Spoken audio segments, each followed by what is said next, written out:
Boa noite, amigos e amigas. Está começando mais um programa Toque do Coletivo Alvorada. Hoje é 7 de setembro de 2022. E o 7 de setembro é uma data muito importante para todos e todas os brasileiros. É o dia que a gente comemora a nossa independência. Hoje, na verdade, a gente estamos comemorando 200 anos de independência. Mas a gente poderia estar comemorando com muita alegria, com muita força, com muita coisa para comemorar, e infelizmente nós não temos muita coisa para comemorar, não. A começar, né, que de independência a gente tem regredido, e temos regredido muito nesses últimos 6 anos, depois do golpe contra a presidenta Dilma Rousseff. Então, o que poderia ser uma festa maravilhosa, a gente vai adiar, né, digamos assim, vamos deixar um pouco mais para frente, porque realmente não tem muito o que comemorar. Nós vamos comemorar o quê? 33 milhões de pessoas passando fome, outro tanto sem ter alimentação segura, sem condição de fazer as 3 refeições ao dia, metade da população desempregada ou subempregada, aquela conversa, né, da reforma trabalhista que iria criar os empreendedores. Eu estou vendo empreendedor aí com caixas enormes nas costas, pedalando ou em cima de moto, correndo feito doidos, eles e elas, né, pôr a vida em risco para ganhar uma miséria aí, que é o que as plataformas pagam para essa entrega, não é? E por falar em entrega, nós temos um país cujas riquezas estão sendo entregadas às empresas estatais, a privatização da Eletrobras foi um escândalo e a mídia não falou nada, a mídia corporativa. Esse fatiamento e destruição da Petrobras, que virou uma vaca leiteira só para um grupinho de acionistas privados internacionais, oligarcas privados internacionais, é outro escândalo, e a mídia corporativa não fala nada. Agora, uma coisa é a mídia corporativa, outra coisa são os profissionais que trabalham na mídia corporativa. Claro que tem jornalista trabalhando também na mídia independente, mas, do ponto de vista de categoria, a gente sabe que uma grande maioria tem a mídia corporativa como seu espaço de trabalho, como seu emprego. Né? E é sobre isso que nós vamos conversar hoje com uma pessoa muito especial, é uma guerreira. Eu estou falando da jornalista Alessandra Mello. Ela é presidenta do Sindicato dos Jornalistas de Minas Gerais, um dos sindicatos mais importantes da nossa categoria no Brasil inteiro e aqui em Minas Gerais também. O sindicato tem uma luta e uma história incrível que a Alessandra, daqui a pouquinho, vai estar aqui falando para nós. Bom, eu comecei, né, falando que hoje é 7 de setembro, sim, mas o nosso programa foi gravado com antecedência. Por quê? Porque hoje é feriado e Alessandra e eu tínhamos agendas importantes a cumprir. Então, o programa está sendo gravado, não é? Você vai assistir no dia 7 ou quando você quiser, porque você sabe que os programas do Coletivo Alvorada, eles estão na plataforma, eles estão no YouTube. Então, você assiste quando for conveniente para você. Isso é uma coisa bacana. E aí eu aproveito para pedir para você, se você ainda não se inscreveu no canal do Coletivo Alvorada, inscreve agora, vai lá correndo, se inscreva. E aí você ativa o sininho, porque você ativando o sininho, você vai receber toda a programação do Coletivo Alvorada em primeiríssima mão.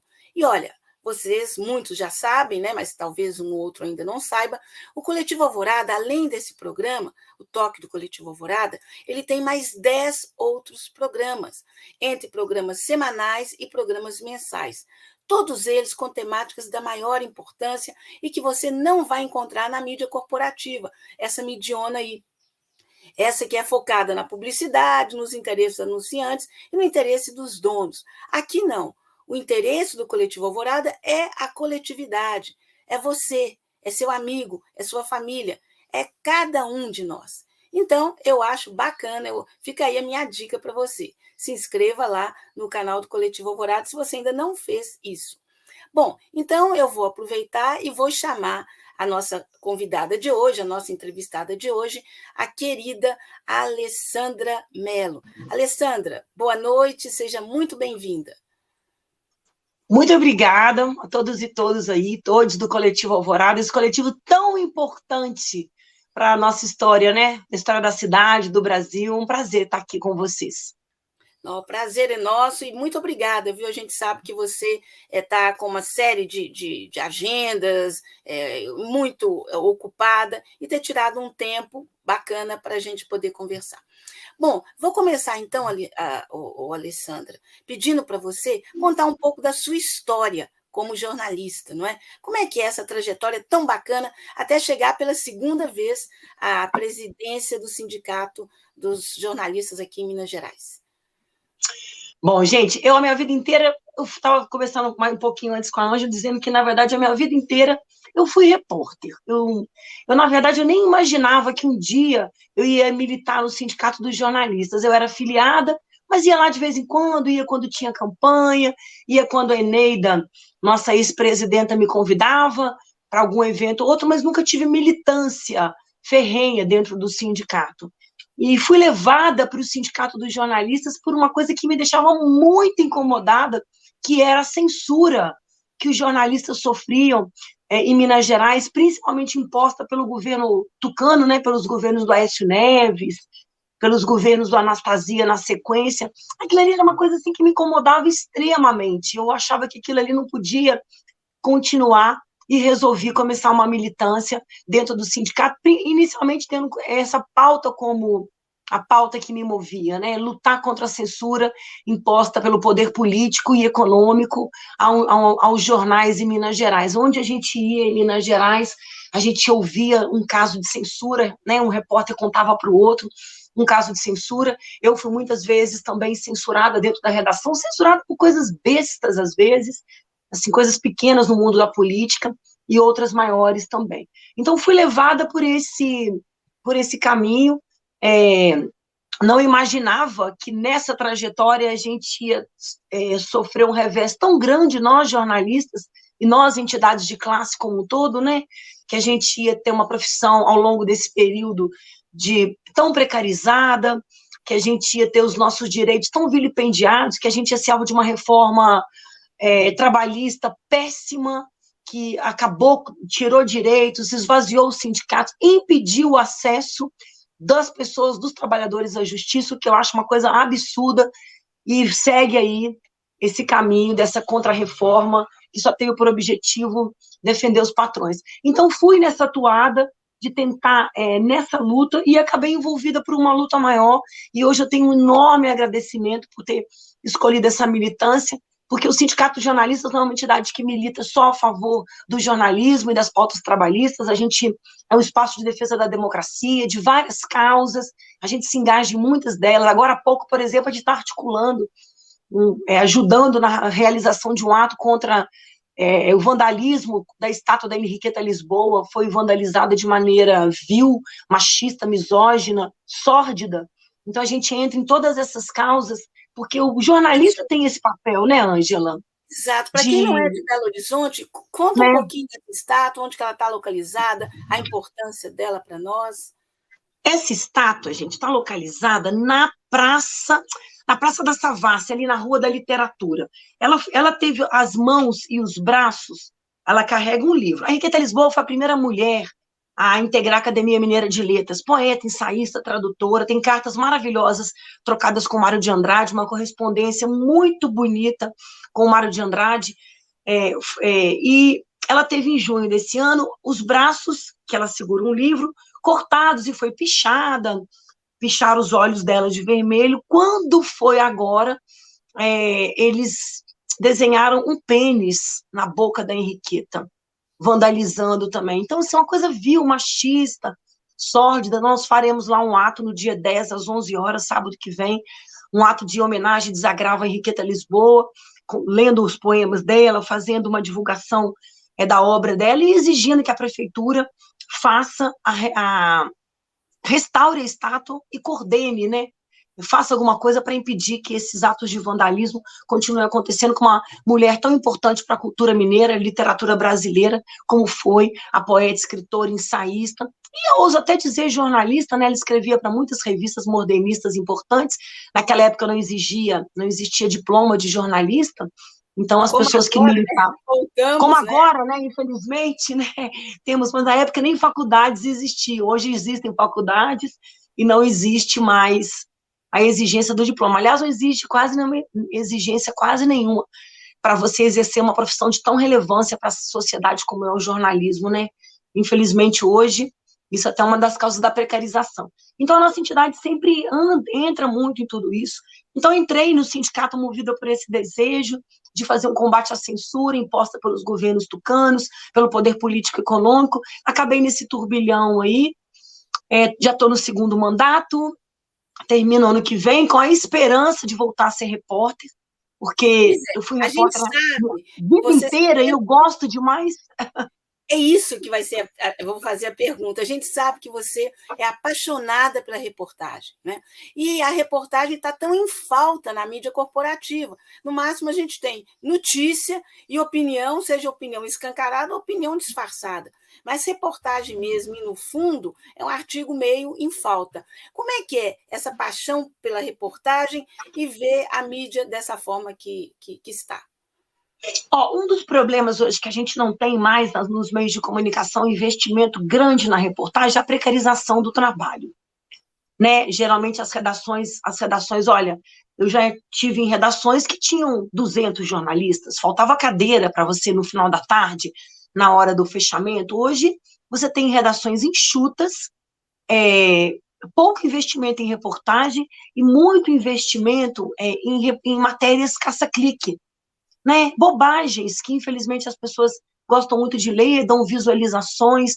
Então, não há um grande investimento por parte da mídia como existia anteriormente, né? A gente tem problemas com repórter fotográfico, por exemplo, quase não tem mais aquela quantidade de repórter fotográfico que tinha nas redações, que era uma pena, que saíam, faziam fotos bonitas, fotos trabalhadas, fotos históricas, porque hoje é tudo muito ligado ao imediatismo, né? É uma cultura que está nascendo com a ascensão enorme das redes sociais, com essa geração, apropriação de conteúdo pelas grandes plataformas, e o que vale hoje, muitas vezes, não é um conteúdo produzido, é um conteúdo que dá clique, e geralmente grandes reportagens, texto muito longo, além da população não ler muito, do internauta não ler muito, ela demanda um certo investimento. E os jornais impressos, que sempre foram a maior fonte de grandes reportagens, e são até hoje, né? Você pode pegar aí todos os grandes furos recentes, são quase todos oriundos, advindos do jornal impresso. Então, não tem mais aquela equipe gigantesca. É uma pena, porque eu acho que o repórter, no fundo, o que ele mais gosta mesmo de fazer é uma reportagem trabalhada, bem apurada. Isso é muito gratificante para a gente que está no dia a dia. Dá um trabalho, mas é muito bom. E viajar e fazer para outros cantos, reportagens também, quase não tem mais esse investimento em pautas para além da capital, para além de onde estão situados os jornais. Eu acho que para a gente reverter isso aí, precisa valorizar de novo a profissão do jornalista, valorizar o diploma, melhorar o salário e investir mais na leitura, né?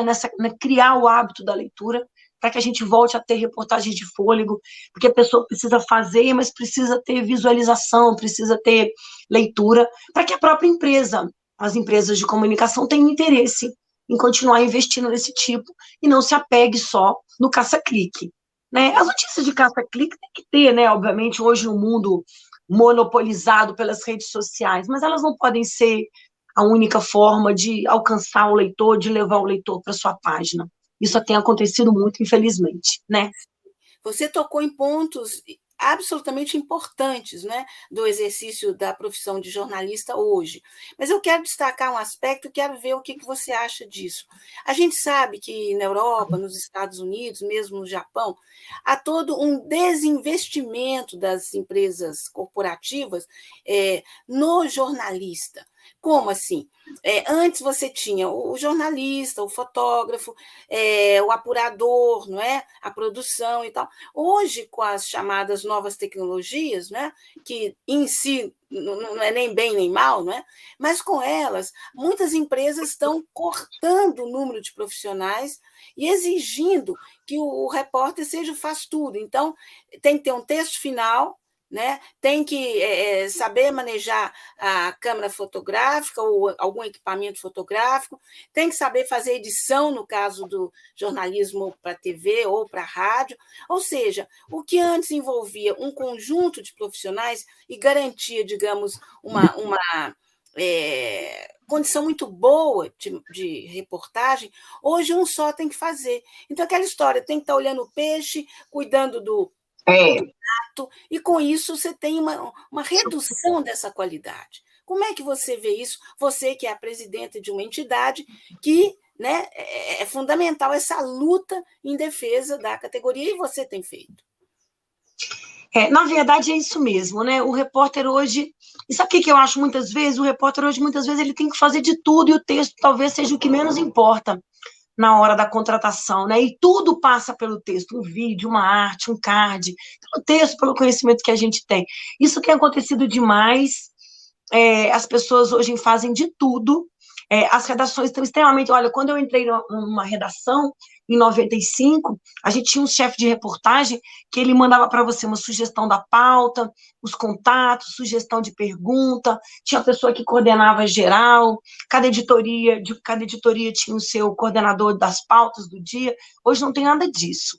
É muito assim, o repórter tem que cavar o que ele está fazendo, o que ele quer fazer de diferente, porque se para tentar obter um espaço lá fora do hard news, que geralmente, muitas vezes, é uma bobagem. Isso tem acontecido muito. Isso reflete também um pouco a perda do jornal impresso, né?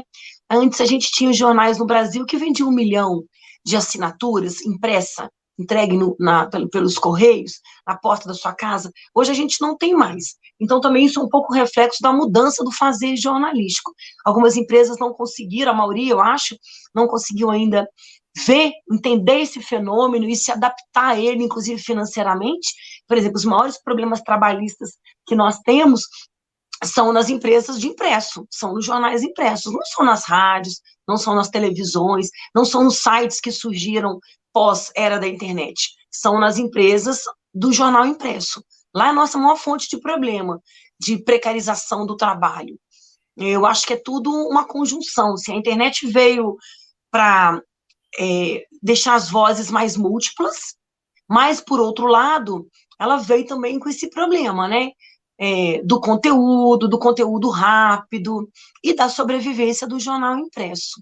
É um problema muito, muito. Eu lembro que quando, uma época, o Estado de Minas começou a pedir que a gente repórter, fizesse fotografia. Eu sempre fui muito chata. Falei, eu de cara já disse para o editor, eu não vou fazer fotografia. Não sou fotógrafo, não fui contratada para ser fotógrafo, e mais uma consciência de classe, eu não vou fazer também para não ocupar um espaço de trabalho de um colega, de um companheiro, também jornalista, ou também, né, de uma companheira também jornalista. Mas, infelizmente, hoje em dia é isso. E a nossa grande luta como entidade de classe, que talvez poderia ser solucionado com algumas propostas que vêm sendo discutidas, como, por exemplo, a taxação das plataformas, né, que as plataformas remunerem não só as empresas, mas também os jornalistas produtores de conteúdo, porque as plataformas, elas vivem de um conteúdo que nós produzimos. Nós, jornalistas ou não, produzimos conteúdo para as plataformas de graça, sem nenhum tipo de remuneração. Se você produz um conteúdo por diversão, beleza, mas se você produz um conteúdo profissional jornalístico e ele é usado para dar visualização, para que as pessoas entrem nas redes, a defesa nossa é de que isso seja remunerado. Não só a empresa, para que ela consiga sobreviver e manter um quadro bom de jornalistas, investir em reportagem, mas o próprio produtor de conteúdo em função do direito autoral. Então, isso é uma luta travada pelas entidades de classe, não só no Brasil, internacional também, a Federação Internacional dos Jornalistas também está nessa peleja. Agora, é um caminho longo, né, para percorrer, é um caminho que passa pelo Congresso Nacional. E aí, talvez esteja a nossa maior dificuldade. No atual Congresso, na esperança de que talvez no próximo a gente consiga avançar nesse quesito. Já tem alguns projetos de lei lá, mas em relação à nossa remuneração, para que essa precarização, esse acúmulo de função não seja tão exacerbado como é hoje e que possa garantir uma qualidade melhor, a gente precisa mudar o Congresso Nacional. Sim, sem Né? dúvida. Agora, você tocou novamente em pontos essenciais, né? Por exemplo, no Brasil hoje, a mídia está funcionando praticamente sem regulação nenhuma. Nós não temos uma lei de imprensa, já tivemos uma lei de imprensa, né? E hoje não tem mais. Então, essa questão que você colocou, né? As plataformas hoje elas usam e abusam do conteúdo produzido pelas mídias, vamos chamar tradicionais, e não há remuneração nem para os profissionais e nem para as empresas. Como que você vê essa luta por se conseguir de novo uma lei para a imprensa ou lei para a mídia? Porque quando ela foi derrubada pelo STF, o argumento era que não podia existir uma lei porque seria contra a liberdade de expressão. E pior ainda, não é? Eu fico perguntando, por que só praticamente o jornalismo funciona sem legislação nenhuma e todas as outras áreas funcionam com legislação? Existe uma coisa muito esquisita, né? Na verdade, eu acho que o problema maior é o grande lobby das empresas de comunicação, que não querem nenhum tipo de regulamentação, né? Eu lembro muito bem quando foi feita a campanha pela criação do Conselho Federal de Jornalismo, né? Toda profissões de relevância para a sociedade, todas as profissões são importantes para a sociedade, de A a Z. Mas eu digo algumas que têm impacto maior sobre a democracia, sobre a saúde, sobre a educação, o jornalismo é uma delas, né? Todas essas profissões, elas têm um conselho, né, que regula a sua atuação. Nós não temos. Aí a gente viu aí essas polêmicas recentes, por exemplo, envolvendo a divulgação de vídeos daquela mulher grávida violentada na hora do parto, um meio de comunicação divulgou, tirando a tarde, expondo duplamente, né, violentando mais uma vez essa mulher num momento desses, e todo mundo cobrando das entidades de classe que tomasse alguma providência. Tomar, cadê o Conselho de Ética? Cadê o Conselho Federal? Esse conselho não existe. Não existe porque o lobby das empresas de comunicação não quer. Ela quer atuar desregulamentada no mercado. Como não há no Brasil, desde então, desde a Constituição de 88, não há uma regulamentação da propriedade dos meios de comunicação cruzado, que é um absurdo. A maioria dos países do mundo tem uma regulamentação para que você não seja dono de jornal, rádio, televisão, site, de A a Z, no diabo a quatro, porque informação é poder e a concentração não é boa. Agora, como as empresas de comunicação estão sentindo enormemente o reflexo da disputa com as plataformas nacionais, com essas plataformas multinacionais, há uma pressão no Congresso para aprovação de algum tipo de legislação. Mas essa legislação que está em tramitação, ela, na maioria das vezes, ela taxa um pouco as plataformas e dá direitos, mais garantias para as empresas de comunicação, mas não no sentido de regular a mídia, de torná-la mais plural, menos concentrada, menos sujeita ao poder econômico e sob fiscalização, porque fiscalização da mídia é diferente de censura. Não é censura, não é dizer que esse conteúdo você pode ou não divulgar, é você ter um poder de dizer esse conteúdo é ofensivo, porque a liberdade de expressão ela não é ilimitada, né? Ela existe, a gente defende ela ferrenhamente, todos devemos defender, mas ela tem um limite. O limite é o preconceito, o crime de ódio, né? Ela é uma linha muito tênue. Você passar para um ladinho de lá é muito fácil. Então tem que ter um certo controle, uma certa regulamentação. Mas, infelizmente, os meios de comunicação no Brasil, eles são muito poderosos. Por exemplo, quem foi que derrubou o diploma de jornalista? Foram os meios de comunicação, com a ajuda da justiça, mas foram eles, que não querem um jornalista diplomado. Eles querem colocar qualquer pessoa para ser jornalista. Tendo registro, virou jornalista, pode trabalhar. Isso é um interesse mais comercial do que um interesse de conteúdo. Por exemplo, durante o comecinho do governo Bolsonaro, o que o Bolsonaro fez? A única regulamentação que existia da profissão, que era a obrigatoriedade do registro, obrigatoriedade que todo jornal impresso fosse registrado e tivesse um jornalista assinando por ele, né? Para você procurar um jornal, você saber. Isso o Bozo derrubou. Aí, com muita pressão, a gente conseguiu voltar com o registro do jornalista. Mas era a única regulamentação da nossa profissão. E ele tentou tirar. Então, sem o registro profissional, que é muito frágil, muito falho, a emissão dele, qualquer pessoa poderia, mais facilmente ainda do que já é, se tornar e se arvorar jornalista, né? E é Uhum, muito importante essa discussão, e essa discussão hoje não é uma discussão nossa. O que eu acho muito importante que as pessoas percebam que a defesa do jornalismo, do jornalista, da regulamentação da profissão, ela não é uma defesa só corporativa nossa jornalista, ela é uma defesa da sociedade, né? Porque informação é poder. Quanto maior, mais transparente os meios de comunicação de uma nação, quanto menos concentrada a mídia, mais democrática é o sinal de que o país é. Então, isso é uma luta de todos. uhum.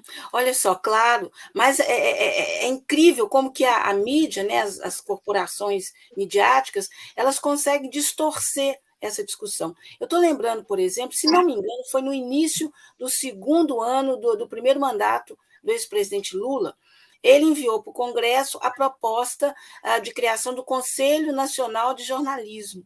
Né? E pouco depois também a criação da Ancinave. O Conselho Nacional de Jornalismo, como você acabou de dizer, seria um órgão para cuidar das questões éticas. Todas as categorias têm. Médico tem, advogado tem, engenheiro tem, arquiteto Isso tem, aí. veterinário, farmacêutico, enfim. Né? E a criação da Ancinave, esse AV no final é audiovisual. Né? E significava o quê? Transformar a Ancine, que era uma agência reguladora do cinema, sempre funcionou de forma muito, né, correta, adequada, foi muito estimulante para produtores, para o cinema nacional. Esse haver significava incluir também o audiovisual como um todo nessa agência. Mas aí a mídia corporativa bateu sem dó. Você deve se lembrar disso. O Conselho Nacional de Jornalismo foi considerado censura. E É, muito jornalista, muito colega, caiu nessa conversa. Né? Era a conversa que interessava aos é. patrões, mas muito colega caiu. E no audiovisual foi pior ainda, não ensinava. Eu lembro de vários atores e atrizes das novelas aí, gente que querida, né, que pôs o rosto na tela da Globo e de outros para combater também na mesma linha. Não vou citar os nomes, porque muitos, a maioria já mudou de ideia, já voltou atrás, enfim, alguns até já morreram. Né? Mas a gente vê a dificuldade que mexer nesse vespeiro em que a mídia, que, como você já disse, é tão fundamental, a gente sabe, para toda a sociedade, né? Qualquer tentativa de democratizá-la vira censura, vira uma guerra, e, na prática, continuamos com uma mídia desregulada, totalmente, ao contrário do mundo. Que estratégias, ou Alessandra, você vislumbra para a gente enfrentar, porque essa é uma discussão que tem que voltar. Ela tem que voltar, não tem jeito. Essa é uma discussão que tem que voltar, infelizmente, esse momento agora com o presidente Jair Bolsonaro, um dos maiores inimigos do jornalismo e dos jornalistas no Brasil hoje em dia, o presidente Jair Bolsonaro, que mais ataca, seria difícil. E com o Congresso atual também seria difícil. Mas eu tenho uma esperança, a nova direção da FENAGE, da Federação Nacional dos Jornalistas, que assumiu agora, encabeçada por uma mulher maravilhosa, já era dirigida por uma outra mulher muito aguerrida, a Zequinha, e agora foi sucedida pela Samira. Na campanha desse ano, foi disputa única, e a FENAGE, em vez de ficar fazendo aquela pauta gigantesca de assuntos, ela focou em alguns assuntos importantes para a categoria. A regulamentação das plataformas digital, com a remuneração dos jornalistas, a federalização dos crimes contra jornalista, a volta do diploma, a criação do Conselho Regional de Jornalismo, na esperança de que a gente consiga retomar esse debate. Porque o Lula apresentou esse conselho realmente, mas depois ele foi muito atacado pela mídia e houve um recuo.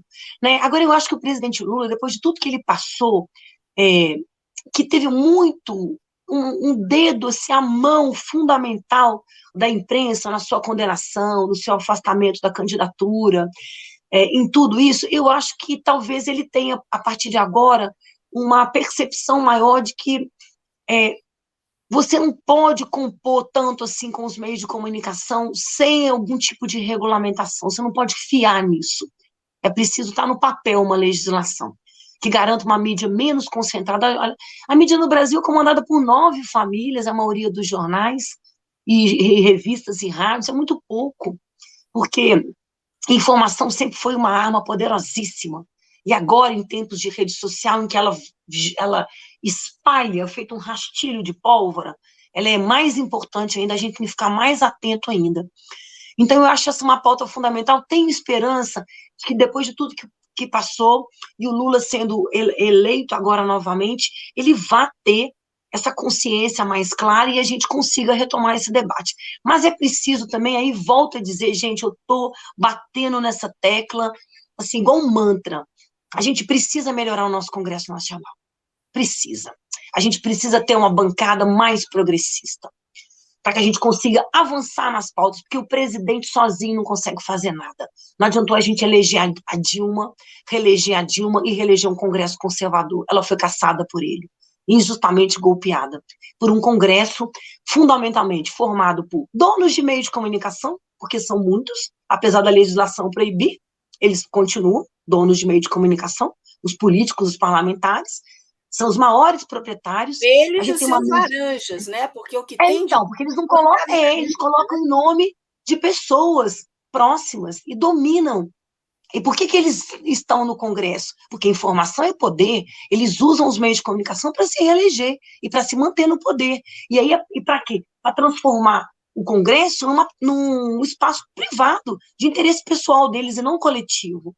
Então, a gente precisa, para tentar retomar essa discussão com muita coragem, e aí o que eu digo, a estratégia é essa, é focar nessas pautas mais simples, assim, simples, que eu digo dificílimas, mas eu digo não ficar abrindo muito o leque, tentar ter um Congresso mais progressista e conseguir o apoio da população no geral para a nossa causa, para a causa da comunicação, para a causa do jornalismo, entendendo a importância do papel do jornalismo na definição dos destinos do país.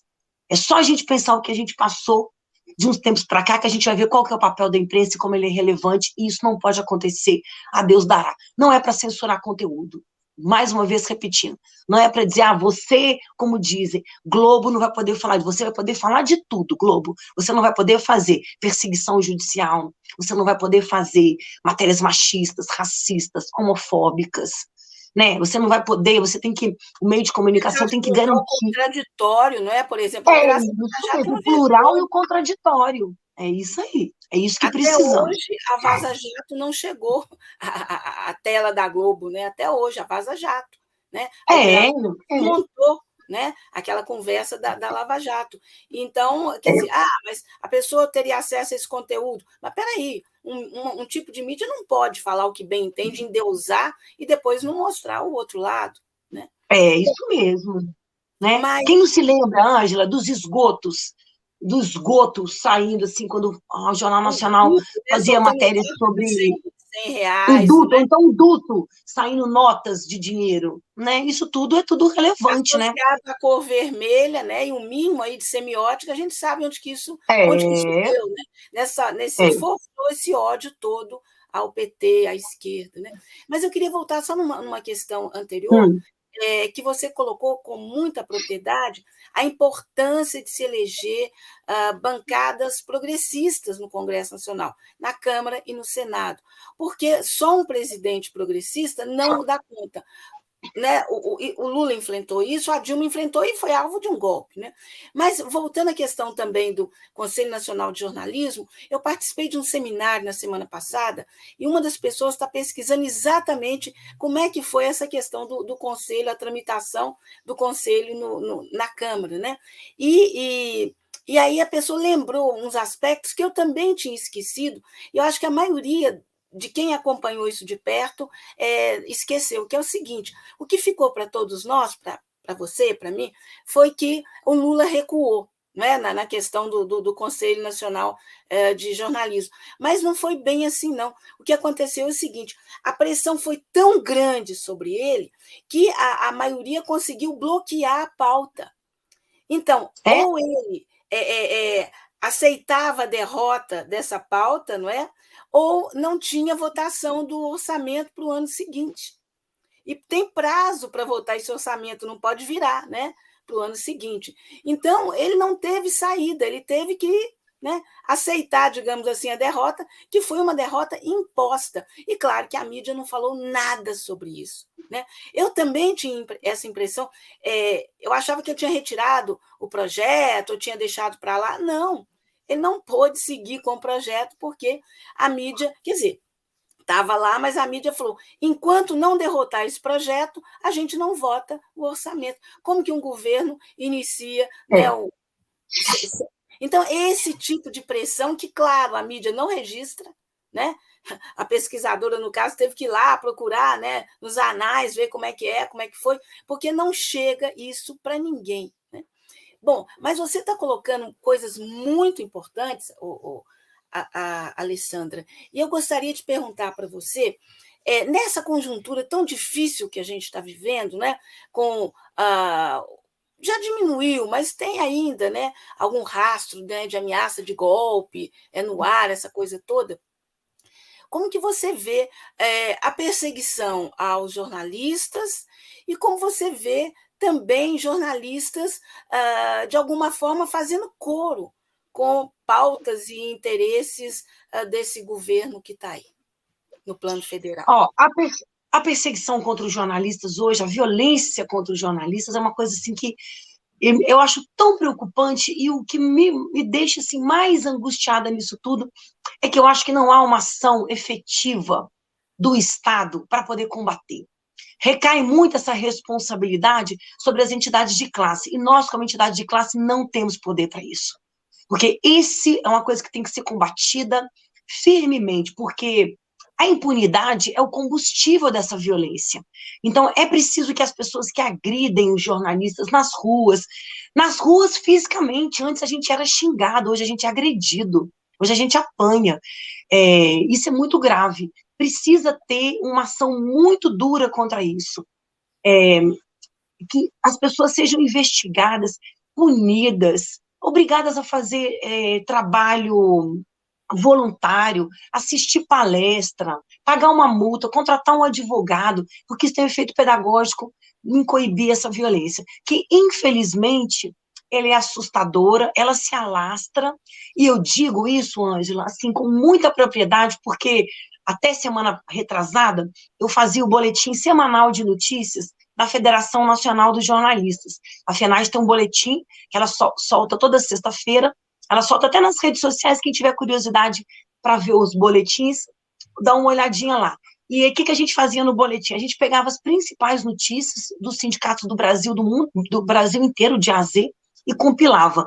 E vou te falar, nesses anos que eu fiz o boletim, quase 3, teve somente uma semana em que não tinha um caso de agressão contra jornalista. Eu vi de tudo nesses boletins. Eu vi jornalista atacado com pedra, eu vi jornalista apanhar de corrente no meio da rua. Correntada.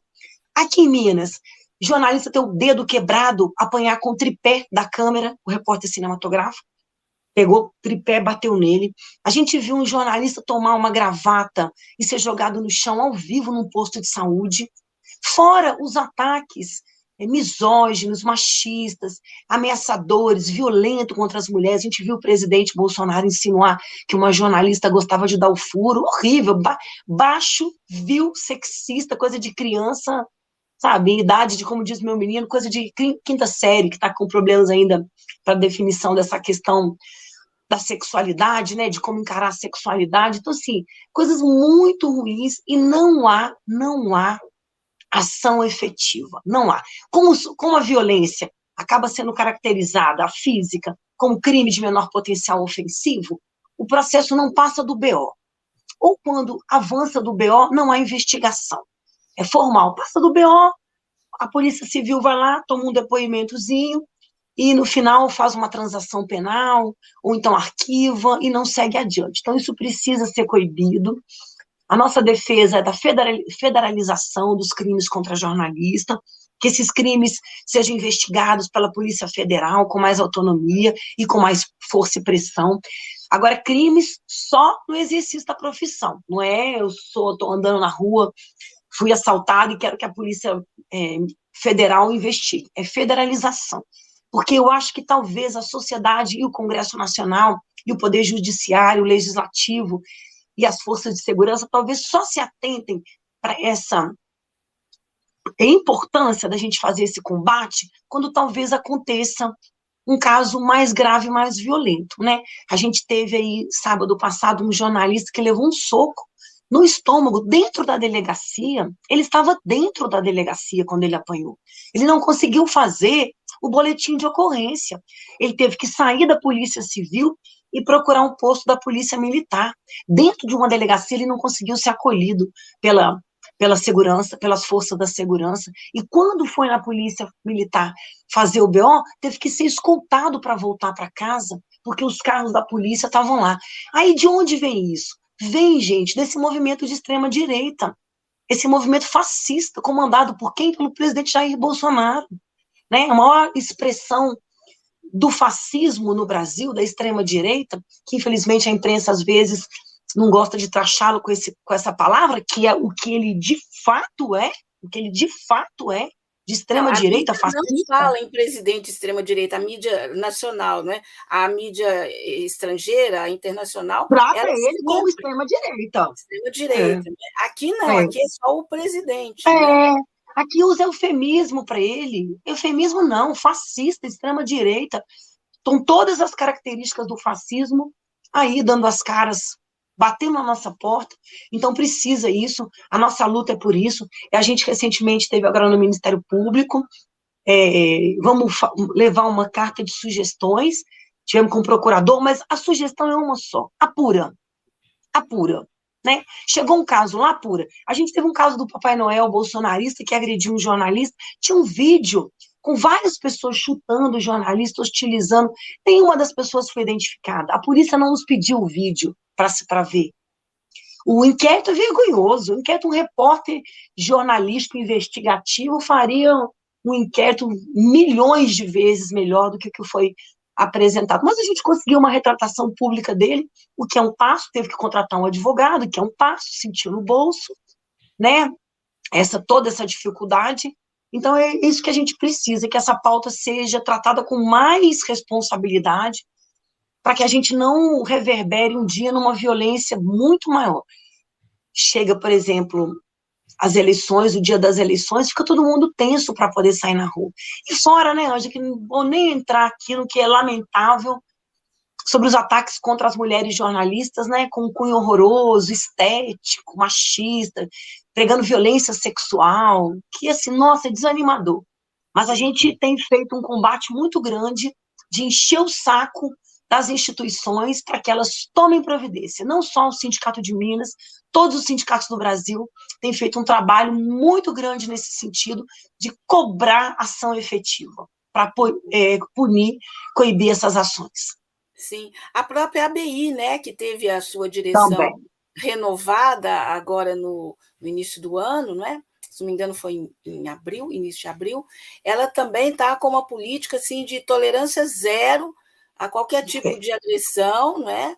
E está terminando também, agora eu acho que parece, precisa de uma aprovação da Assembleia Geral, né, do Conselho Deliberativo, o Código de Ética, que tem uma inovação. Né?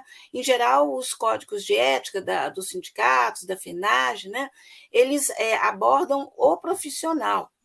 O da BI vai abordar também as empresas, né? O jornalismo, os profissionais e as empresas, porque muitas vezes algumas empresas entram, né, em defesa do seu profissional, mas outras não, outras fazem cara de paisagem, né? E elas mesmas cometem, né, abusos aí, enfim. Então tem mais, né, a ABI aí na luta, sem tréguas também nessa pegada, né? Bom, mas eu queria te perguntar também sobre o reportariado, né? Como que alguns se referem, né? A linha de frente no jornalismo, né? São as repórteres e tal. Esses, em geral, buscam o sindicato, têm o sindicato como seu defensor. Agora, à medida que o repórter deixa de ser repórter e vai tendo outros cargos, né, na empresa jornalística, já vai ficando meio, né, achando que está acima do bem e do mal, e muitas vezes começa a fazer o jogo ao lado do patrão. E eu fiquei assim muito surpresa com o que eu li na Folha de São Paulo neste domingo, uma página inteira seria uma grande reportagem, né? Mas na prática eu não sei o que é. Não sei se você viu. A jornalista Patrícia Campos Melo, ela iguala nessa reportagem que ela fez, né, as fake news cometidas aí pelos sites, pelas redes de direita e de extrema-direita, com o trabalho jornalístico produzido por sites progressistas como o 247, em especial aquela grande reportagem que o Joaquim de Carvalho fez sobre a faqueada, que, aliás, o 247 está sob censura, não pode falar nesse assunto. E, assim, eu fiquei perplexa e quero saber a sua opinião, porque eu não vejo como alguém, ainda mais uma jornalista que conhece como que as coisas funcionam, possa ter igualado, né, fake news de direita, e que são realmente fake news, não é? Com, digamos assim, grandes reportagens que um site progressista fez. Sabe? O que primeiro, tem isso? Primeiro destacar, gente, que o Joaquim de Carvalho é um grande repórter, um grande repórter. Ele fez uma matéria que nenhum meio de comunicação fez, do helicóptero com 0,5 tonelada de cocaína, no caso do meio quilo de tonelada pura. Ele fez uma reportagem maravilhosa. Eu tive a honra de ser entrevistada por ele nessa grande... Porque é excelente.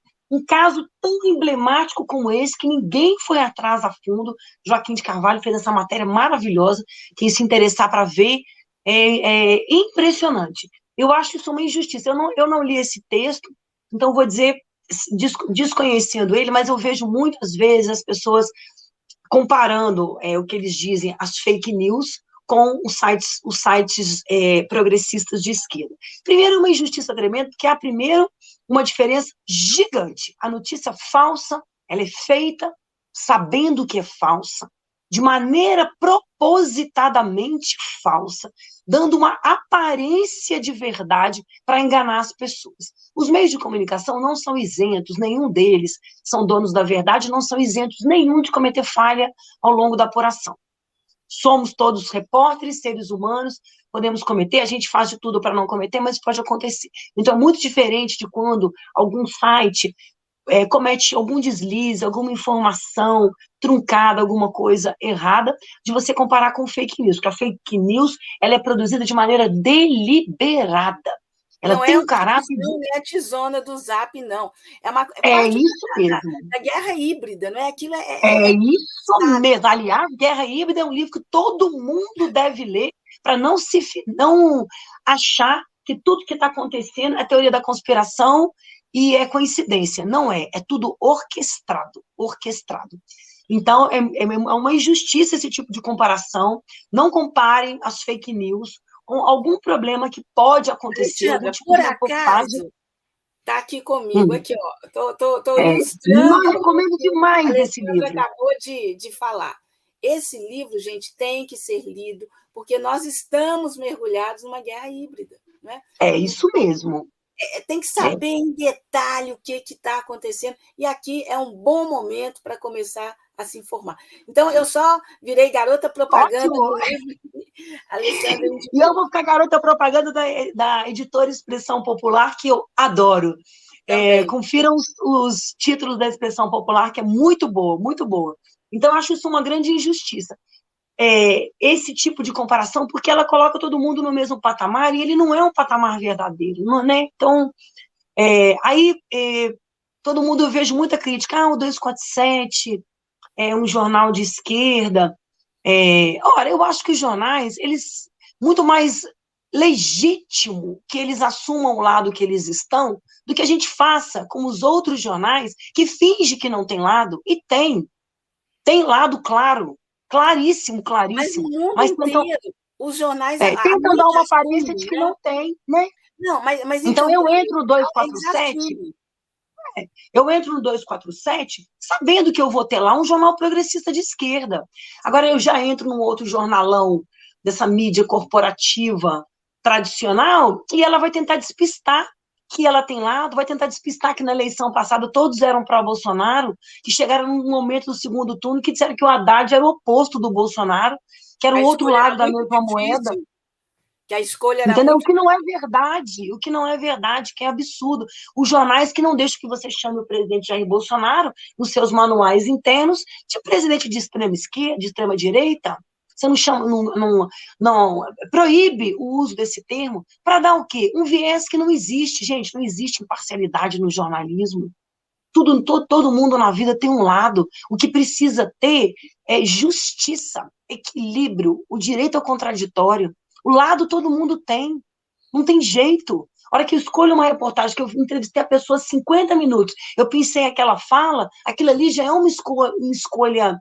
No caso do repórter, a hora que você coloca um título, a hora que você escolhe o lugar que ele vai estar na página, né, Ângela? Claro. A gente, E por isso que, por isso interessante, tem, né, o por Alexandre, isso que, Alessandra, eu confundo, porque eu tenho uma amiga, aliás, está aí, né? É a produtora técnica, é a Alexandra. Então, Alexandre está nos bastidores. exato, eu tenho que estar o tempo todo, Alessandra, Sem Alexandre. problema. Alessandra, olha só, querida, é incrível que a mídia brasileira, né, ela adora, né, Estados Unidos é a grande referência, a Europa também e tal, né? Mas tanto nos Estados Unidos quanto na Europa, os grandes veículos de mídia, eles assumem no início de campanha eleitoral quem eles estão apoiando, mas eles apoiam no editorial e não na reportagem, não na notícia. É, Né? O The New York Times, por exemplo, o Washington Post, defendem o Partido Democrata, eles assumem isso. Né? Agora, aqui no Brasil, é isso que você está dizendo. Fica se parecer, né, dar uma de neutro e não sei o quê, mas, na verdade, tudo o conteúdo que teria que ser de informação acaba sendo um conteúdo manipulado. Né? Vamos lembrar, né, mesmo fora de campanha eleitoral, o ex-presidente Lula voltou à TV Globo na entrevista, porque ficava difícil ela fazer com outros e não fazer com ele. Né? E ela nunca pediu desculpa a ele em relação ao que ela fez, essa cobertura que foi fundamental para o ódio implantado nesse país. Né? Bom, mas isso que você tem dito é muito importante, e eu vou te perguntar como é que lidar, na verdade, com duas categorias de jornalista. Um, né, integrado por homens, mulheres, todos e todes, que apoiam, acreditam, vão ao sindicato, militam, estão juntos. E uma turma que se sente, né, muito acima do bem e do mal, que joga mais com a direção das empresas onde trabalham, acreditando equivocadamente que são parcela daquele poder, que são poder também. Como é que é isso no dia a dia do sindicato, Alessandra? olha, Ângela, quando tem um problema, todos procuram um sindicato. Todos. Todos.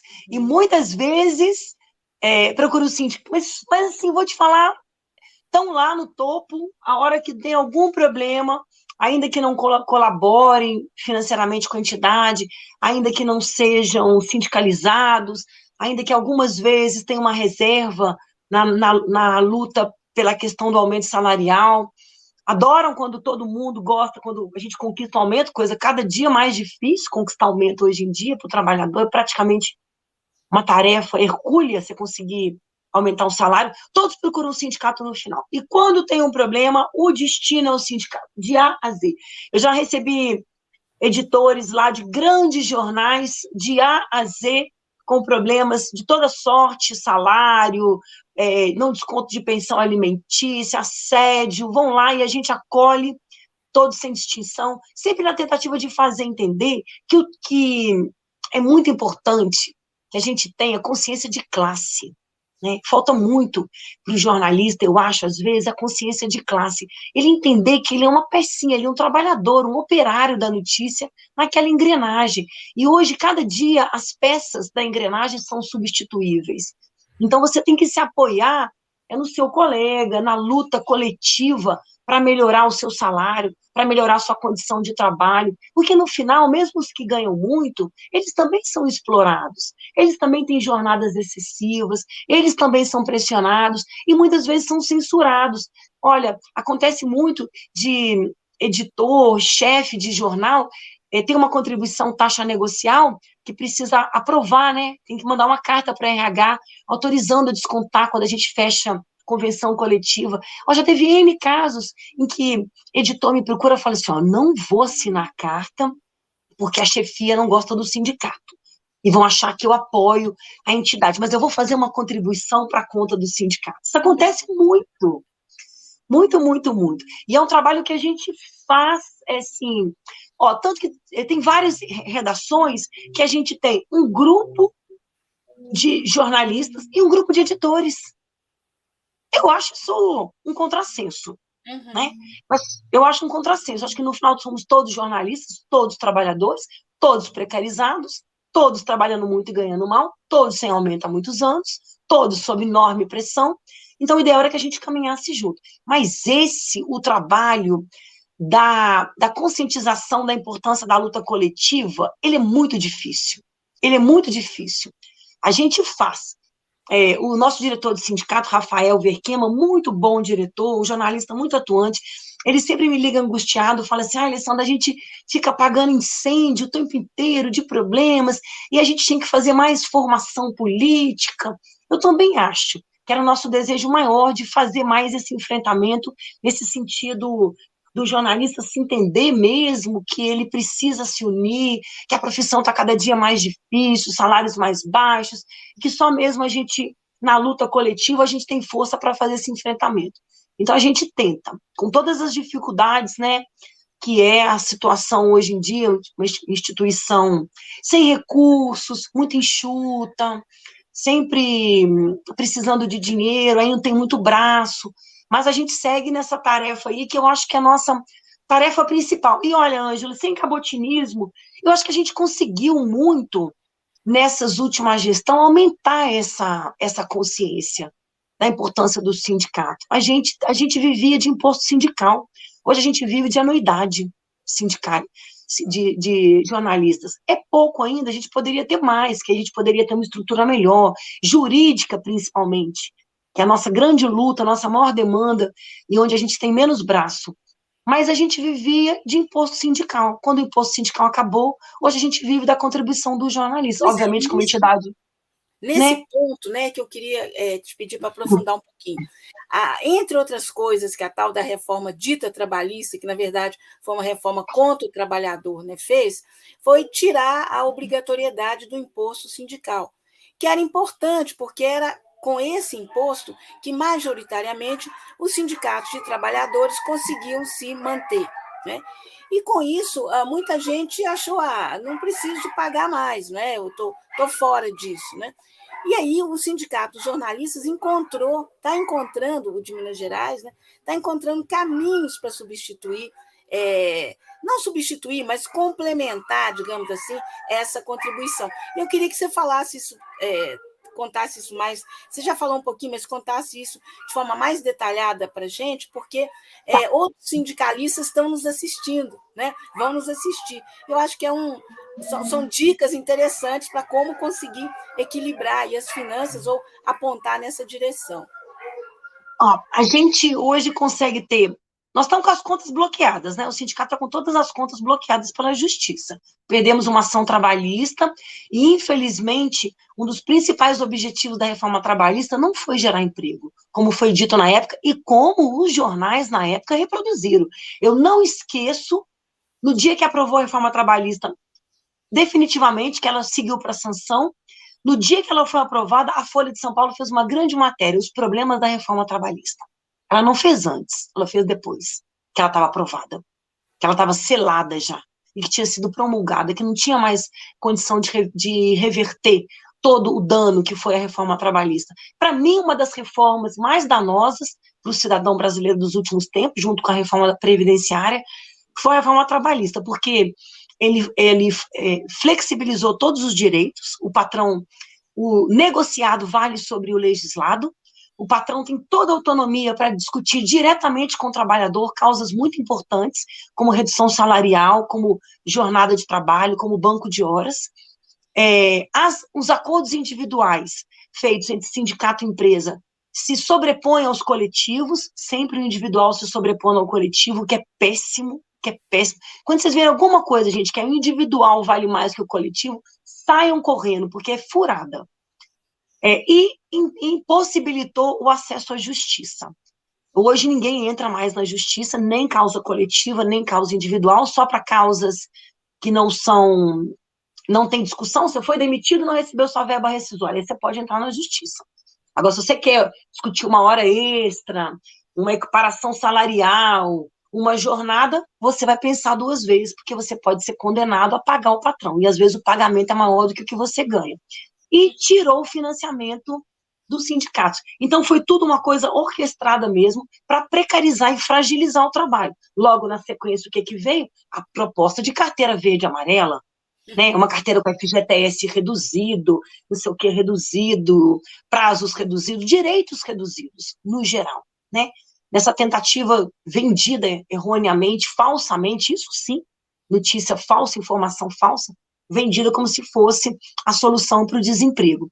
Então, a gente passou, e o que foi muito ruim no caso da reforma trabalhista, no que tange ao financiamento dos sindicatos, é que, na época, chegou-se a tramitar uma emenda que houvesse pelo menos um ano de transição, que os sindicatos recebessem mais um ano de imposto sindical, para nesse ano de transição, ele começar a fazer esse enxugamento do quadro, né? As demissões, garantir a verba rescisória dos seus trabalhadores, enxugar a sua estrutura. Nem isso foi aceito, porque, na verdade, a intenção era essa mesmo, que começou com o golpe do governo Temer, aplicado na presidenta Dilma, fragilizar. A gente começou um trabalho muito na comunicação e de formiguinha, de aumentar a nossa sindicalização. E também de tentar dar um feedback aí, mostrar para o trabalhador a importância. E, paralelo a isso, como houve um desmonte muito grande do trabalho, as pessoas começaram a perceber também que nessa hora, quando o bicho pega, não tem para onde correr. Fora isso, a gente tem feito também, como complemento da nossa renda, o uso do nosso espaço, né? Nosso espaço, a gente alugou lá um espaço cultural, que já existia, agora conseguimos dar uma reformada nele, fazer um espaço mais legal, que também é uma fonte de renda aí, que dá um complemento na jornada. Mas é muito difícil, é muito difícil. Eu fico conversando com outras entidades e vendo assim, que a gente, no final, perde um tempo muito grande gastando com a sobrevivência financeira, né? Que a gente poderia estar atuando e fazendo campanha, interiorizando a ação, indo mais para o interior, fazendo discussões mais sobre a nossa profissão, e a gente às vezes não tem muito tempo. Mas é isso, seguimos aí incansavelmente pescando mesmo nesse trabalho de que as pessoas entendam que é preciso se associar coletivamente para que a gente consiga ter força. Eu Sem acho que dúvida. o que a gente mais bate lá no sindicato é isso. É uma frase minha, tipo mantra também. Juntos somos mais fortes. Eu brinco, a gente não hashtag sindicalista. É pura realidade, né? Uhum, exato. Aí, sobre isso, né, como fortalecer, ampliar a base mesmo, né? Eu te pergunto sobre dois aspectos. Hoje, integram, né, a base de qualquer sindicato de jornalistas, tanto jornalistas que atuam em veículos de mídia, quanto assessores de imprensa, que, diferentemente de outros países, né, aliás, o Brasil é uma jabuticaba nesse sentido, aqui, assessor de imprensa também é jornalista e a sua entidade é o sindicato. Apesar de que, digamos, as tarefas, né, de um jornalista e de um assessor são muito diferentes, né? Então, como que você vê a presença, né, de jornalistas, de assessores, e me parece que os assessores têm uma pauta específica, que não é muito a pauta dos jornalistas. Essa é uma questão. A outra, o que você pensa sobre a criação, que não é uma ideia nova, ela sempre vai e vem, do sindicalizado aspirante. Eu penso, como professora, né, de escola de faculdade de jornalismo, como já desde o começo o estudante, a estudante, todos e todas e todes, poderem, né, já ter uma participação no sindicato. Eu sempre estimulo. A cada início de semestre, falo dos eventos que tem, etc, etc, etc. Mas uma coisa né, é isso assim, meio solto, outra coisa é isso de alguma forma concreta, né? Trazer essa moçada que vai assumir aí o jornalismo em breve, em brevíssimo, né? O que você pensa É, dessas duas coisas? ó, o sindicato, é muito, acho que uma das maiores críticas que o sindicato sofre é dos assessores de comunicação, que reclamam muito que o sindicato não liga para a pauta deles. Reclama principalmente que o sindicato não atua na questão da garantia do aumento salarial, para os trabalhadores jornalistas que são de assessoria de comunicação. Até aproveito para explicar, existiu durante muito tempo um sindicato nacional das empresas, das assessorias de comunicação, e ele fechou em 2016. Então, você não consegue fazer uma tratativa coletiva, você tem que fazer individual. E individual é muito difícil, né? Porque aí a gente volta mais para trás lá, o sindicato não tem braço, gente, para tratar com todas as empresas de comunicação, de agência de comunicação no Estado. E quando a gente é instado a fazer alguma coisa, há sempre uma dificuldade. Aquela assessoria só tem 2 jornalistas. Se você fala, se o sindicato procurar, eles vão desconfiar que fui eu, vão saber que fui eu que procurei o sindicato, e eu posso ser, né, Tem alguma retaliado de alguma maneira. represália, né, por parte do patrão? E acontece muito, acontece muito. E agora eu acho que o assessor de comunicação, o jornalista assessor de comunicação, ele deveria ir para o sindicato para fortalecer, porque hoje há um ataque muito grande contra os assessores de comunicação. O Tribunal Superior do Trabalho, instado por por empresas de comunicação, principalmente porque o Sindicato Nacional das Empresas de Comunicação, ele foi extinto, e no lugar dele foi criada uma entidade que não é de classe, atua como se fosse, mas ela não é de classe, ela nem quer ser, porque se ela for entidade de classe, ela tem que negociar salário.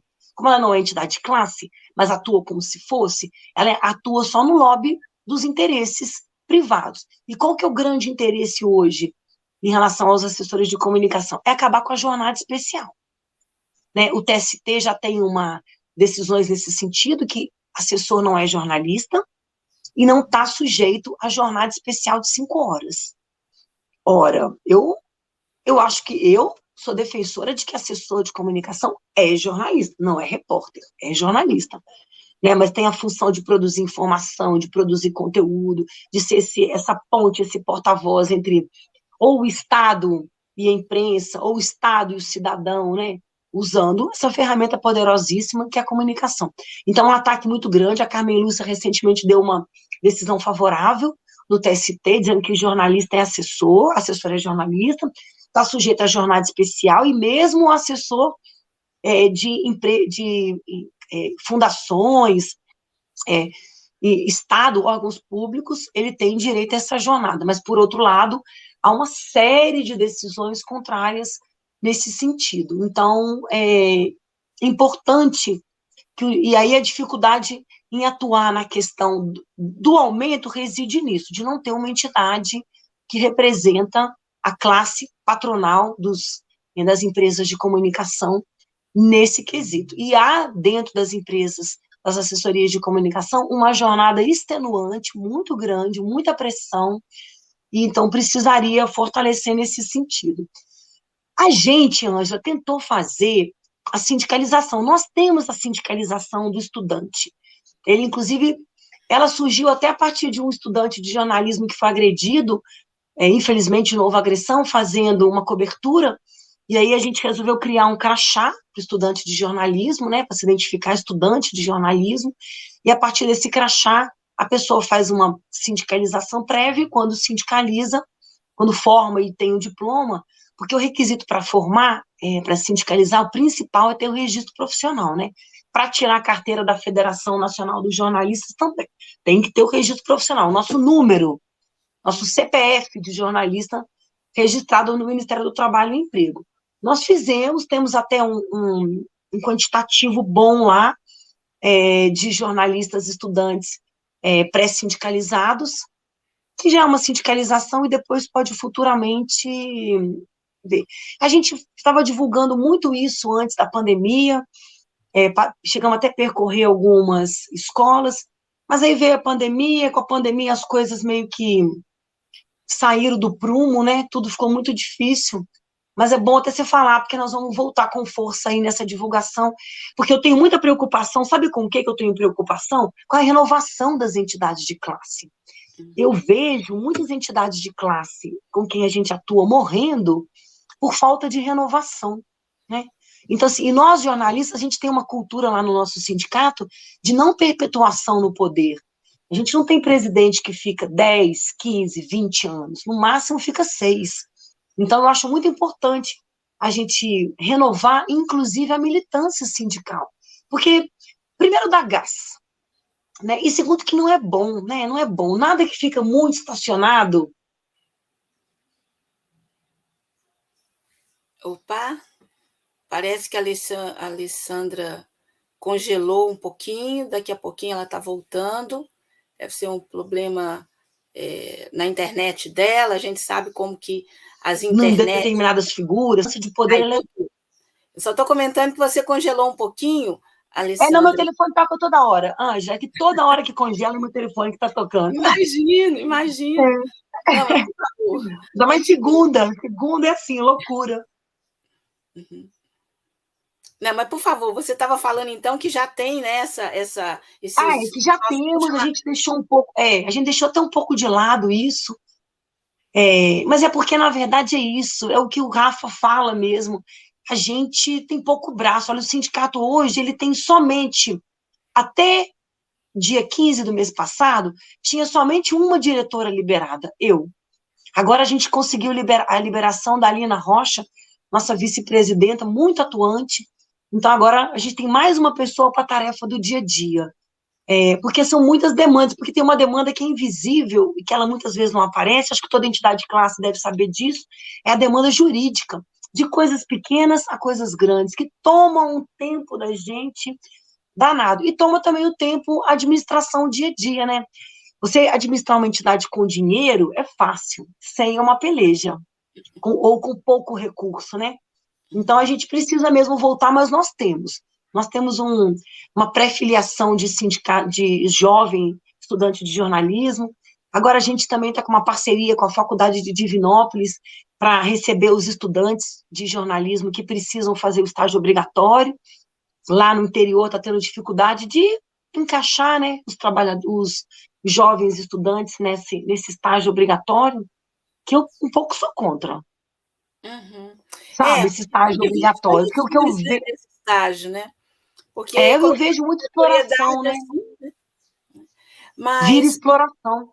exatamente. Aliás, existiu, foi combatido, acabou, não é? Mas as empresas têm É. sempre esse interesse, né? Ainda mais algumas cidades do interior, né? Se nas maiores cidades já é uma luta para se pagar o piso e É, imagina no interior, né? Mas, Alessandra, a gente está caminhando para o final, infelizmente, porque a conversa está excelente, mas eu quero te perguntar duas coisas ainda. Mas antes eu quero agradecer todas que estão conosco aqui acompanhando, né? Lembrando que essa entrevista foi gravada, né? Então você está assistindo uma entrevista que foi gravada na segunda-feira, por dificuldade, né? Hoje, 7 de setembro, que você está assistindo. A Alessandra tinha dificuldades, a agenda dela, né? E eu também. Então, a gente fez essa entrevista gravada. Então, te agradecer muito que está aqui conosco e dizer, olha, compartilha, porque com isso essa entrevista circula mais. Né? Então, além de compartilhar, se você ainda não está inscrito no canal do Coletivo Alvorada do YouTube, vai lá e se inscreva, porque com isso você consegue receber todas as informações dos N trabalhos, atuações, né, militâncias e informação que o coletivo é, faz, né? E também você dá uma força, porque quanto mais você compartilha, mais visibilidade a gente tem. Porque senão acaba que a tal da mídia corporativa, essa midiona, que não tem compromisso com a informação nem com a cidadania, essa mídia acaba aí, né, nadando de braçada, como infelizmente ainda acontece. Mas cada um de nós pode contribuir para que isso mude. Então, olha isso, vai lá, ativa o sininho, né? Bom, então, continuando e já indo para a reta final dessa entrevista super bacana com a presidenta do Sindicato dos Jornalistas de Minas Gerais, Alessandra Mello. Eu quero perguntar para você, Alessandra, primeiro o seguinte: é, o sindicato, historicamente, aqui em Minas, sempre teve um papel político muito grande. Não partidário, político, né? No sentido de estar junto com a cidadania. Foi assim na campanha pelas diretas já, foi assim na luta pela anistia, foi assim no Muda Brasil, não é? Porque se entendia naquela época, e acho que hoje um pouco também, que não se tratava de uma simples eleição, era preciso derrotar um projeto ah, direita, fascista, ligado à ditadura, não é? E colocar no poder um projeto que podia não ser as grandes maravilhas, mas que era o avanço possível naquela época, a eleição do Tancredo Neves pelo colégio eleitoral. Hoje, o sindicato tem um papel também fundamental, né? N eventos de importância para a cidadania acontecem no Sindicato de Jornalistas. Ele é a Avenida Álvares Cabral, número 400, em Belo Horizonte, é um marco nas lutas democráticas de Minas, de Belo Horizonte e do Brasil. Como que você está conseguindo conciliar essa demanda tremenda de eventos 24 horas por dia lá, com essa, né, duas pessoas na linha de frente só, né, tirando o jurídico, né? A verdade é essa, né? Como conciliar isso? Na verdade é porque a gente só tem duas pessoas liberadas, mas a gente tem uma uma diretoria de comunicação lá do sindicato que muito nos ajuda, muito atuante nisso. E eu acho também, Ângela, porque é uma tradição nossa, né? É uma tradição do sindicato jornalista já de muito tempo, está sempre presente em todas as lutas em defesa da democracia, da liberdade de expressão, contra a violência, contra a censura, porque é nosso papel de jornalista, né?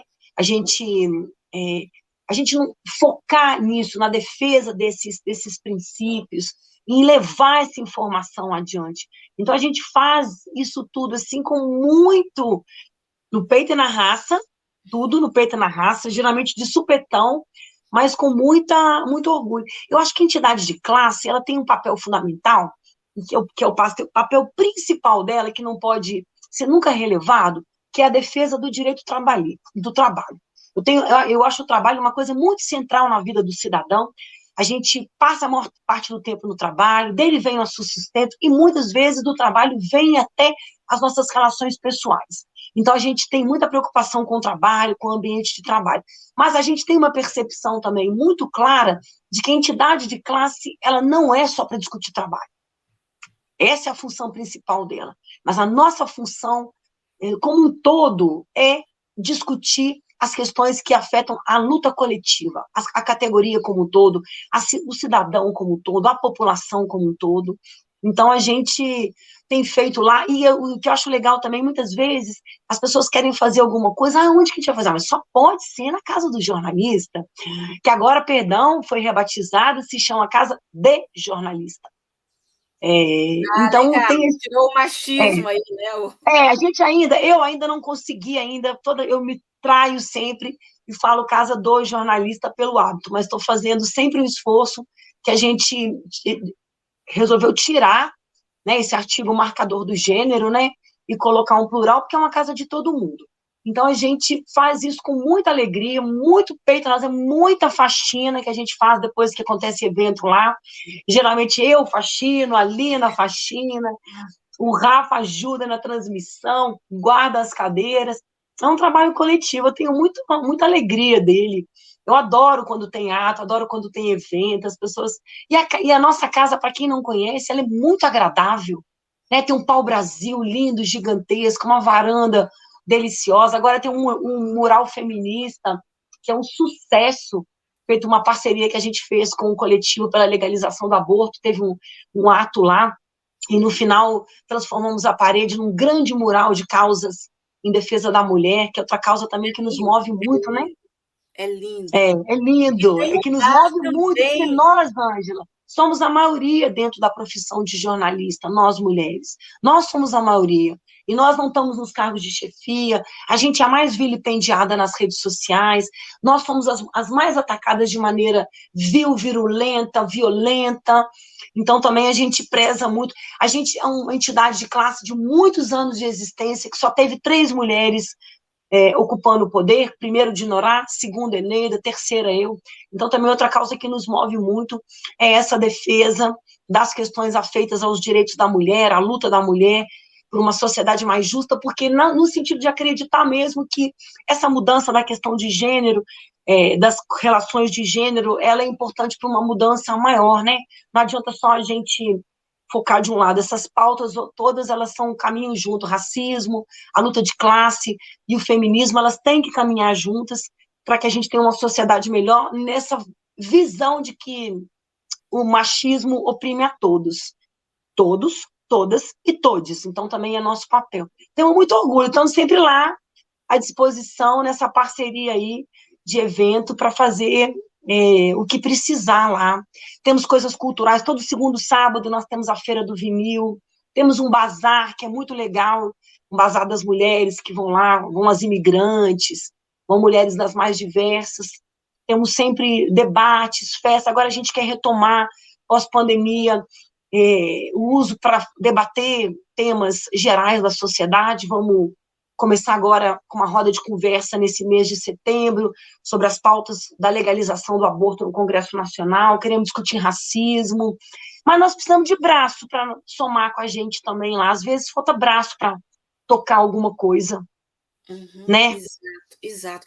E lembrando também que esse espaço, né, cultural do sindicato é um espaço muito gostoso também para, no final de tarde, especialmente final de semana, tomar uma cervejinha, encontrar com os amigos, né, amigas, juntar, né, a galera toda e ir para lá, porque é um espaço, sobretudo, democrático. Mas, É isso aí. Alessandra, antes da gente terminar, e antes de pedir as considerações finais suas, eu gostaria de falar sobre a questão das eleições, né? Nós estamos praticamente a menos de 4 semanas das eleições. Eleições que não são eleições quaisquer. O Brasil não está vivendo um processo democrático. Talvez essas sejam as eleições mais importantes da vida de todos nós, mesmo que muita gente ainda não tenha se dado conta disso, a ficha não tenha caído, porque elas vão definir, para bem ou para mal, as próximas décadas desse país. Né? Ou se a gente vai retomar aquele, né, o desenvolvimento, a inclusão, ou se a gente vai aprofundar nessa ponte para o futuro, que, na verdade, foi uma pinguela horrorosa que jogou a gente, fez com que o país retrocedesse 30, 40, 50 anos em 6. Né? Quais são as suas expectativas pessoais e também no que diz respeito ao jornalismo e aos jornalistas? O que você espera dessa reta final de campanha? Um dos motivos, viu, gente, da gente não estar gravando ao vivo aqui é porque no 7 de setembro nós temos preocupação com a violência e faremos até um plantão. Porque para o jornalista, eu acho que é muito importante que ele perceba que é preciso mudar essa correlação que está aí agora, porque ela não nos é favorável. Se você não quiser pensar em nenhuma causa coletiva, quiser pensar só no seu mundinho de jornalista, a gente precisa tirar do poder hoje o presidente Jair Bolsonaro, que é o nosso maior inimigo. Né? Inimigo da profissão de jornalista, inimigo do jornalismo, inimigo das nossas pautas pessoais, né, que dizem respeito à nossa atuação profissional. Eu tenho esperança de que a gente vai conseguir sair desse buraco, mas eu tenho uma preocupação, que eu já disse aqui outras vezes, e acho importante reforçar. Eu tenho preocupação, eu acho que a gente vai conseguir derrotar o Jair Bolsonaro nas urnas, eu vejo isso no nossa atuação no dia a dia, mas eu me preocupo muito com a composição do Congresso Nacional. Eu tenho feito uma campanha, assim, sistemática, com as pessoas amigas, conhecidas, meus filhos, da importância da gente conseguir eleger deputados, deputadas, senadoras, senadores mais progressistas, né? Com mais a cara da sociedade brasileira, menos bala, menos boi e menos Bíblia, mais diversa, para que a gente consiga avançar em muitas coisas. Então é muito importante, não só derrotar o Bolsonaro, mas ter um Congresso melhor, porque eu acho que um grande problema nosso não é só o presidente, né? É o Congresso Nacional que puxa para baixo com as suas pautas conservadoras individuais. Então tem essa preocupação, mas eu acho que a gente vai ser vitorioso. Para o jornalista, foram anos muito ruins, né? Anos de muita violência. Os relatórios da FENAGE apontam o maior agressor da imprensa no Brasil hoje se chama Jair Bolsonaro, né? Não tenhamos dúvida, é numérico. A federação fez, no começo do mandato, uma análise dos discursos do Bozo, fazia um relatório semanal, mensal do Bolsonaro, dos discursos do Bolsonaro, das falas dele, e apontava tudo que era contra a imprensa, e eram muitas coisas. Então, a gente precisa, não só na questão coletiva, mas também individual, derrotar essa pessoa e esse ser abjeto aí, que levou, e você falou, né, tanto retrocesso em 6 anos, para a gente poder recuperar, 6 anos é nada. Você cai vertiginosamente num instante. Para você subir, cada passinho é um morro muito íngreme. Então, a gente tem que ter muito essa consciência na hora de escolher quem vai votar, para a gente poder, quem sabe, conseguir reverter as coisas como elas estão aí. Mas eu sou esperançosa, eu sempre sou esperançosa, mesmo quando a coisa está ruim, eu acredito no povo brasileiro, eu acredito no cidadão brasileiro. Eu tenho um ditado irlandês que eu acho que ele cabe direitinho para o brasileiro. Pode acreditar, os bons são maiorias. E eu acho que que a população brasileira, no geral, é boa, é calorosa, sabe? O problema é quem a gente coloca para nos representar, né? Mas isso nós vamos paulatinamente, com essa consciência que eu acho que ela está sendo criada, ainda que a passos lentos, mas a mudança do comportamento, a mudança cultural é muito demorada, né? Mas ela é muito revolucionária, né? A gente vê essa mudança revolucionária pelas pautas das mulheres, né? E hoje a questão da defesa da mulher já foi até apropriada pela publicidade.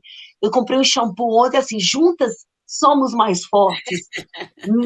É legal, porque a publicidade já percebeu que esse movimento veio para ficar. E aí ela tenta se apropriar dele de maneira comercial. Né? Faz parte do processo do jogo, mas é um muito claro que ela veio firme. Né? Tanto que agora já foi introjetada pelo meio publicitário para já colocar na cabeça, na sua embalagem de produto. Então, a mudança do comportamento é muito relevante e a gente tem que batalhar por ela. E aí, gente, aproveito já para fazer um agradecimento de fundo do coração ao Coletivo Alvorada. Eu acho que o Coletivo Alvorada, ele desenvolve esse papel de conscientização, assim, maravilhoso. Maravilhoso, maravilhoso. Olha, eu acho que sim. E o Coletivo Alvorada foi pioneiro, né? Começou lá, quando começaram as discussões sobre o golpe, e aí está crescendo, e mobiliza, e une a sociedade, e promove atos, e promove discussões, e forma a consciência política, né? Atrai as pessoas, porque a gente quer estar junto, né? Quer estar junto, quer militar junto. É muito mais fácil você fazer um ato foi feito domingo, maravilhoso, dá uma alegria na gente, uma satisfação de saber que você não está só e que Você está você pode falando contar do com... toalhaço, né? Do toalhaço, foi tão bonito, né? Foi tão bonito, eu sou, assim, uma admiradora. O Coletivo Alvorada funcionou durante muito tempo lá na nossa casa, numa sala da nossa casa, então a gente tem uma história dele de amor com o coletivo desde o comecinho, quando o Eduardo fazia plaquinhas assim, não vai ter golpe, e ficava distribuindo na Praça da Liberdade, na Praça da Estação, em todos os movimentos, até a fabricação de botões lá dentro do sindicato e tudo mais. Então, eu acho que são essas ações coletivas que nos fortalecem. As pessoas, nesses momentos, ficam muito... às vezes, no momento de crise econômica, principalmente desemprego, dificuldade, as pessoas tendem, por um momento, a serem mais individualistas, mas o caminho não é esse. Então, é a gente colar aí, seguir o Alvorada nas redes sociais, seguir no YouTube, dar like, tudo aí, porque a batalha da comunicação é importantíssima e a gente tem que estar engajado nela. Então, reverberar, por exemplo, o que o coletivo faz é tarefa de todo mundo que simpatiza ou atua nele oficialmente. Né, Ângela? Já fiz até um merchan aqui do Coletivo Pois é. Alvorada. Olha, em nome do coletivo e no meu nome também, eu agradeço, né, aí esse apoio, Né? e dizer que, olha, é um caso de amor também do Coletivo Alvorada, com todos os setores progressistas, sindicatos, entidades, né? Estamos juntos nessa luta, né? E é juntos sempre que a gente vai vencer toda forma de opressão, de autoritarismo, né? Isso Mas, mesmo. Alessandra, estamos chegando ao final e eu vou te pedir as considerações finais e já te agradecendo muitíssimo pelo seu tempo, que eu sei que é precioso, né? Ter tido tirado, né, esse tempo mesmo para bater esse papo tão bacana conosco e com todos que vão assistir essa entrevista no dia 7. Por favor, suas considerações finais. Gente, agradecer, reforçar aí o que eu já tinha dito, né, dessa minha amor pelo Coletivo Alvorada, pela luta coletiva. Eu sou uma entusiasta da luta coletiva. Eu realmente prego e exerço isso no dia a dia, porque eu acho que é revolucionário a gente juntar para poder fazer mudança. Sozinho a gente não é nada. Eu sempre lembro do Nemo, né? Quando vem aqueles peixinhos assim, aí eles se juntam, formam uma rede gigante e vê isso tubarão. A gente tem que ser isso, destacar a importância desse trabalho de formiguinha nessa reta final nossa aí de campanha eleitoral. E, por fim, dizer que nós vamos, gente, aproveitar para fazer também um outro merchan, que nós vamos lançar uma campanha de financiamento para ajudar a dar uma restaurada na nossa casa, casa de jornalista, dar uma ajeitada lá que está precisando muito. Quem puder colaborar também, fica essa. A gente vai soltar com calma. Mas é isso, agradecer demais e dizer que estamos lá à disposição para um bate-papo, para um evento. Apareçam lá para conhecer a nossa casa, só tocar a campainha, fica fechado durante o dia, porque fica poucas pessoas, só eu e Jô, mas é só tocar a campainha e aparecer lá quem ainda não conhece, para conhecer o nosso espaço. Super beijo, obrigada, Ângela, prazer enorme. Adorei nosso papo, eu sou falante pra caramba. Ótimo, adorei também. E olha, gente, para quem não sabe, quem não é de Belo Horizonte, né, o Sindicato de Jornalistas se localiza na Avenida Álvares Cabral, número 400. É uma região bem central de Belo Horizonte, então, como a Alessandra disse, é a casa aberta, né? Você chega lá, se por acaso a porta, né, por essa dificuldade, né, de duas pessoas só atenderem tudo, estiver fechada, toca a campainha que certamente você será super bem recebido, super bem acolhido. Bom, estamos chegando ao final de mais um programa Toque do Coletivo Alvorada. Foi um prazer enorme, uma honra conversar com essa guerreira, que é a nossa presidenta do Sindicato de Jornalistas de Minas Gerais, Alessandra Mello. Para frente, né, Alessandra? Vamos conversar mais, né, depois das eleições, enfim. Bora! A Alessandra tem muito, muito o que contar e o que comentar, e tem uma reflexão muito cuidadosa sobre a nossa categoria, sobre o Brasil e sobre o mundo. Para você que esteve conosco até agora, um super obrigada. E lembrando, de novo, vai lá, se você ainda não está inscrito, se inscreve lá no YouTube e nos siga aí no Facebook, né? Que são as duas redes que a gente utiliza. Até semana que vem, mas antes eu preciso lembrar que esse programa não existiria sem a presença da outra Alessandra, aí uma presença permanente, que é a Alessandra Badaró. Né? Então, a produção técnica é da Alessandra Badaró e a produção executiva é do Pedro Martins. Né? E aí eu agradeço muito a Alessandra, ao Pedro, e esse programa é uma ação do Coletivo Alvorada. Gente, muito obrigada. Beijo para vocês. Beijo, beijo! Valeu, tchau!